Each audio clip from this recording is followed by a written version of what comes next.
Good Ninja, Ojo over here from PlayerEssence, and welcome to their PE Nintendo Switch and gaming news video. Today we've got some more great information for you guys from across the landscape of gaming, so let's go ahead and get right into it. 30 brand new minutes of gameplay footage from Koei Attack on Titan 2 has been revealed. Now, I did talk about the worldwide launch date in my last video. Make sure you check that out if you haven't done so. Worldwide, March 2018. But now we also have some gameplay as well, and the game is running very crisply. So let's take a look at this here. So Koei Tecmo has debuted the first gameplay of Attack on Titan 2 during an hour-long live stream this morning. The footage showcases the creation of an original protagonist, a story mode from the perspective of the original protagonist, and gameplay with existing characters. Like I discussed in my last video, Attack on Titan 2 will come to the PlayStation 4, Xbox One, Nintendo Switch, and PC via Steam in North America and Europe in March 2018. In Japan, it will launch during the same window for the PlayStation 4, Nintendo Switch,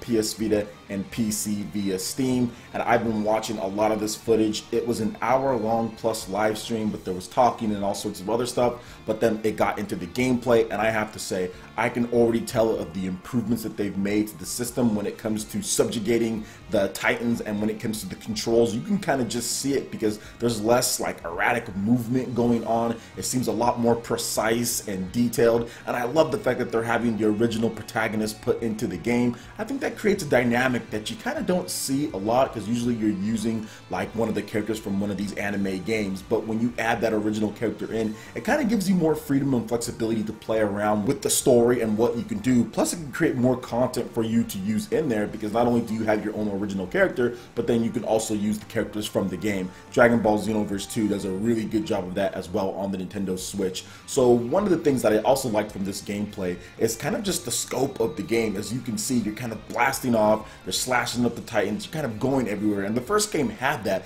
but it seems like it's been even improved a bit more on this next one here when it comes to Attack on Titan 2. And then you combine that with the improved controls, with the improved air mobility, you can kind of see that this game is going to be pretty awesome. Or if you're just looking for a different style of action game that you haven't played before. And I've said this before, but Attack on Titan is actually a really good game even if you don't watch the anime. So what do you guys think about this as far as Attack on Titan 2, this gameplay that you're seeing here? You excited for the March 2018 launch across all these different platforms? Let me know in the comment section below. Alright, and moving into the next article here, Injustice 2 will be coming to PC this fall, and an open beta begins on October 25th. So the PC version will be available via Steam and Windows Store. So Warner Bros. Will release Injustice 2 for the PC via Steam and Windows Store this fall, the publisher has announced. The PC version of Injustice 2 is being ported by QLOC or QLOC starting October 25th.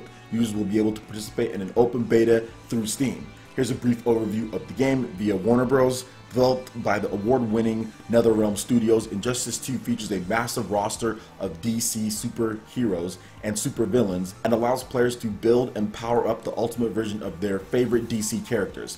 Players can fight their way across an epic story mode, ever-changing multiverse, and online multiplayer guilds, all while earning rare and valuable gear to fully customize their characters. Injustice 2 is available now for the PlayStation 4 and the Xbox One. And I think the biggest thing about Injustice 2 and just kind of this style of game, NetherRealms, you can tell that they really have fun when they're crafting their games and when they're making them, because of all the different equipment that you can get, because of the story mode, the online, everything is well put together in this game. Now, I'm not the biggest fan of the combat in Injustice. I feel that it's a little bit too robotic and blocky, but I know a lot of people like it, and it is a good game. I used to play Mortal Kombat 9 back in the day on my Xbox 360, and I absolutely loved that. I just kind of moved on to different stuff, but this is going to be awesome for PC and Steam users. Now, this is interesting because they also expressed a lot of interest in making a Nintendo Switch version as well, and this one is actually developed by an outside studio, so NetherRealm isn't doing it themselves, and they talked about using outside studios in order to get ports done, even with the Nintendo Switch.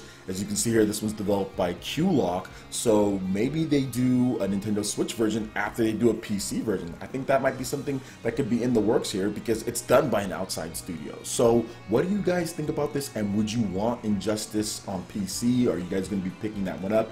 Have you played the game? How do you like it? Or would you like a Nintendo Switch version of the game as well? Would that be something that you'd be interested in buying? I know that Injustice 1 came out for the Wii U, and while there were some issues here and there, it was still a good game. I actually have the game myself. I bought it on sale for $5 and played it for a bit and was just like, this is not for me. So would you be interested in a Switch version or a PC version, or both? Let me know in the comment section below. Alright, and moving into the last article here, we're going to talk about how Nintendo has came out and said in a recent interview that they intend to keep a steady stream of Nintendo Switch releases and that they're not really going to be slowing down. And they also talked about how they crafted the Switch in order to get all of the games that it's getting in the first year or the first 9 months. Let's get into this article here. So 4Gamer published a new interview today with Super Mario Odyssey producer Yoshiaki Koizumi. It was mainly about the game, as you would expect, but in the piece it also contained some talk about the Nintendo Switch in general. It's worth noting that Koizumi was the overall general producer of the Nintendo Switch hardware as well. Now, towards the end of the interview, 4Gamer brought up how the Nintendo Switch is getting a number of big games at a steady pace in its first year. The site almost feels like Nintendo compressed a 5-year console cycle into just 1 year. Now, in response, Koizumi noted how the beginning is important when establishing a game console. Not only is the amount of software important, but also how long it takes in which people become satisfied in playing them. Nintendo Switch was released in March rather than at the end of the year, where the battle for sales is basically at its peak, with Nintendo wanting to properly line up the idea of how Switch can be played before the holiday season.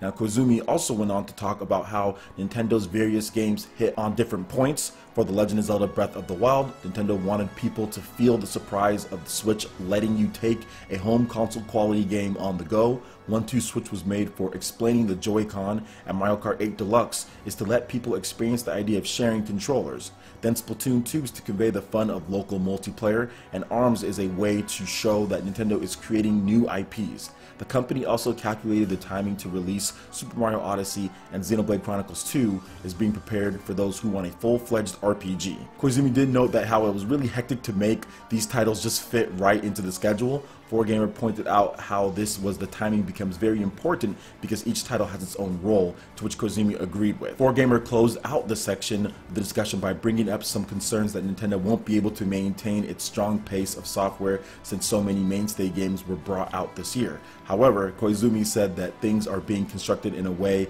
that the steady pace will be maintained. Also, Nintendo still has a number of IPs left.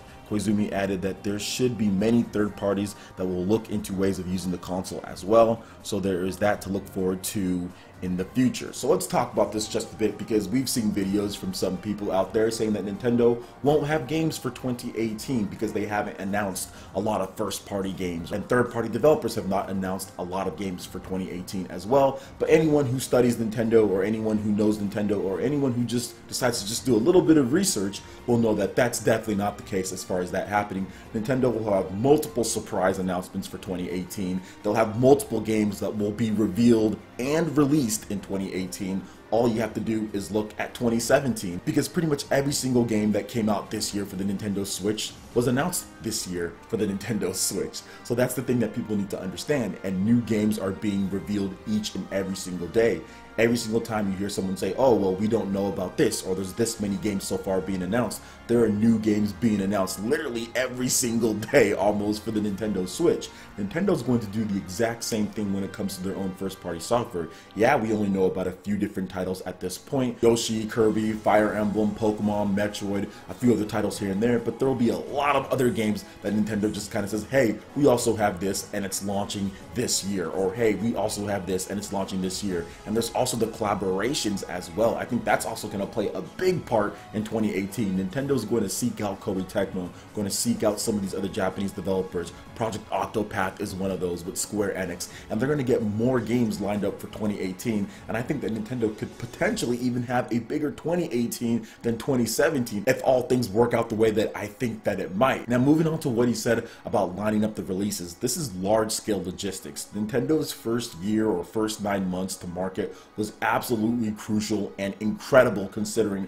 all the different content that they've had from a first and third party perspective when it comes to stuff like Doom, LA Noire, Skyrim, and then all the way to stuff like Xenoblade Chronicles 2, Fire Emblem Warriors, Super Mario Odyssey, The Legend of Zelda. Getting all of this content out in year one pretty much has provided the best first year or the best first 9 months in Nintendo history. I don't think there's been another system. Heck, I wouldn't even say Nintendo history. I would just say game console history. I'm not sure if there's been another first 9 months that have been this this good in my opinion. We have RPGs, we have platformers, we have indie games, we have pretty much every single genre that you can think of outside of just like maybe more sports would have been nice, but there's still FIFA, there's still NBA 2K. But yo man, this is absolutely insane what they've been able to do. We still need to finish 2017 with all the amazing games like Doom and Skyrim and Super Mario coming out this week. Super Mario's coming out this week, and then of course my baby Xenoblade Chronicles 2 is coming out in December. Cannot wait for that. So yes, 2018 is going to have a lot of announcements and new IPs and different stuff Nintendo's doing, but we still need to finish off 2017. Alright Ninja, that wraps it up for this video here. Go ahead and check out the links in the description below. We've got Facebook, we've got Twitter. Go ahead and give us a like and a follow on our social media. Also make sure you check out our Patreon page, pledge any tier, be entered to win some awesome prizes. Plus we have Discord voice chat and prized eShop tournaments. And also make sure you check out our brand new YouTube live gaming page and consider sponsoring PlayerEssence. When you do so, it works very much like Twitch, to where you can earn custom themed emotes for the chat. It also gets you entered into my friends list in order to participate in tournaments. So check out the link in the description below and consider sponsoring PlayerEssence right here on YouTube Gaming Live. Also make sure you hit that like button if you did like this video. Lets me know you guys want more content like this going forward in the future. And subscribe to PlayerEssence for the latest RPG, Japanese, and Nintendo gaming news. Thank you so much for watching. We'll catch you Ninja for the next video. Peace.